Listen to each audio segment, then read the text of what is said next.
أفمن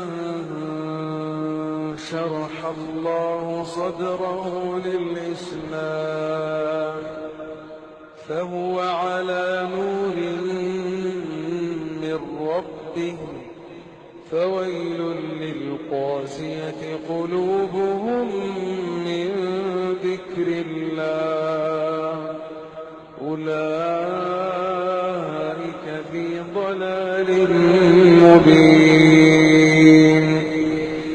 الله نزل أحسن الحديث كتابا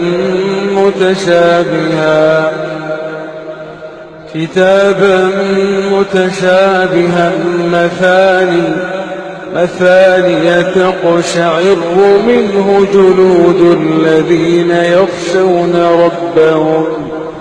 ثم تلين جلودهم وقلوبهم